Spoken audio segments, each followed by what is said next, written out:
eterna pergunta que sempre nos assombrou, especialmente em noites e trevas. Estamos sozinhos no universo? Não podia ser avião, nem helicóptero, nem balão. Era como se fosse um prato de sopa visto por baixo, rodopiando, sem fazer um único som. Seres de outros planetas visitam a Terra?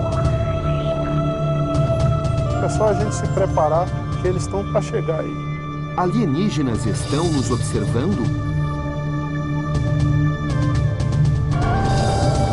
Esse círculo aqui é uma das marcas, segundo eles mesmos, são as marcas das sapatas das naves quando estiveram aqui.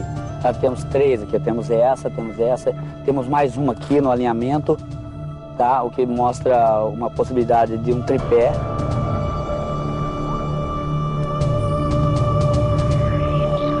O que dizem os ufólogos? Eu acredito em vida extraterrestre, que nós somos visitados por seres de outro planeta. O que pensam os cientistas? Do ponto de vista de um físico, a vida inteligente deve ser muito pouco provável. O que acredita esse brigadeiro da reserva? Responsável pelo espaço aéreo brasileiro por 6 anos. O senhor acredita em disco voador? Não, eu acredito. O senhor demorou para responder isso. Eu acredito em fenômenos inexplicados. Pela primeira vez na história do Brasil, o governo libera documentos de 3 décadas de monitoramento do espaço aéreo. A Força Aérea sabe que essas coisas estão vindo de fora, né? Mas não sabe dizer de onde vem, o que eles querem, o que eles vieram fazer aqui. E as revelações são surpreendentes. Esses arquivos revelam que o espaço aéreo brasileiro foi visitado por seres extraterrestres nesse período? Revelam que objetos não identificados circularam no espaço aéreo brasileiro.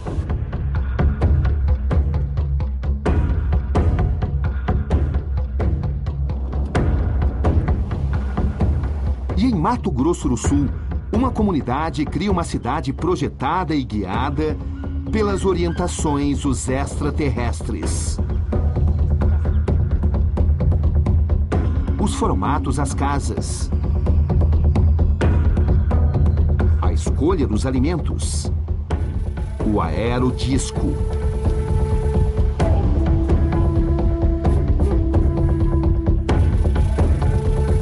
As cavernas.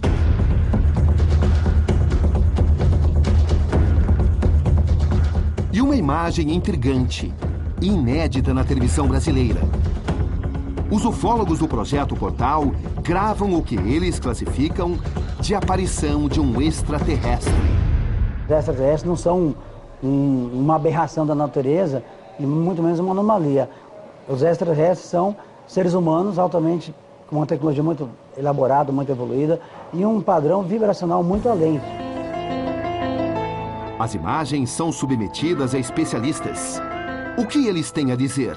Se eles são como nós, se eles falam como nós, se eles agem como nós, se eles são iguais a nós, então eu também posso ser um extraterrestre.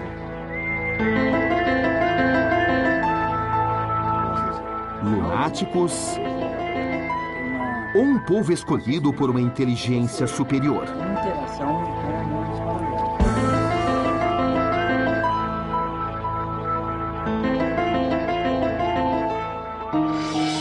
Boa noite. A ufologia brasileira vive um de seus principais momentos.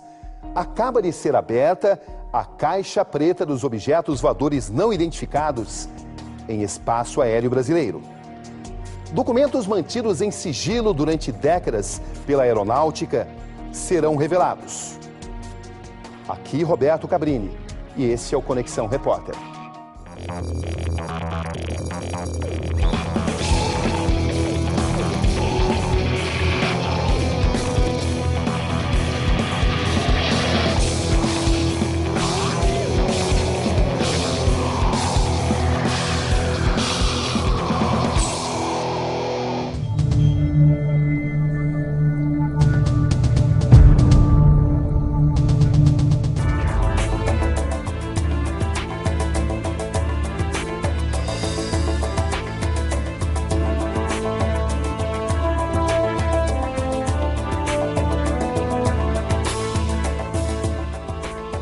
quem tiver algum local onde pousou um OVNI, que ficou uma marca estranha no local, primeira coisa, isolamento desse local. Por que o isolamento? Para evitar qualquer tipo de alteração que alguém possa fazer, até sem querer. E esse isolamento é necessário para que a gente possa fazer uma perícia inicial, uma análise preliminar no local. Paulo Aníbal é um caçador de OVNIs, objetos voadores não identificados. Biólogo de formação, ele vasculha os locais onde surgem sinais de aparições. Isso começou com o meu primeiro avistamento, que tem quase 24 anos atrás, que eu vi 5 objetos prateados em cima de um prédio, na cidade de São Paulo, na Zona Oeste. Não podia ser avião, nem helicóptero, nem balão. Era como se fosse um prato de sopa visto por baixo, rodopiando, sem fazer um único som. E com movimentos, cada um desses um movimento próprio. Um ia para a direita, para a esquerda, outro ia para o outro lado. Chegou um dado momento, mais ou menos depois de 10 minutos, se juntaram e foram com velocidade alta para cima, sumiram. O espaço aéreo brasileiro é invadido por OVNIs?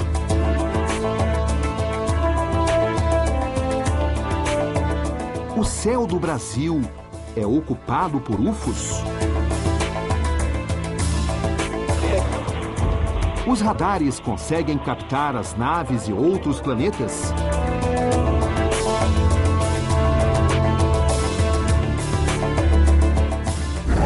Pela primeira vez na história do Brasil, o governo libera documentos de 5 décadas de monitoramento aéreo. E nesse controle aparecem citações sobre objetos voadores não identificados. 4.000 páginas de revelações ufológicas. Documentos. Desenhos. Fotos. E vídeos. Tudo baseado em relatos de avistamentos. Relatos feitos por pilotos e controladores de voo. Esses documentos foram liberados depois de uma exaustiva batalha dos ufólogos. Uma comissão foi criada para pressionar o governo.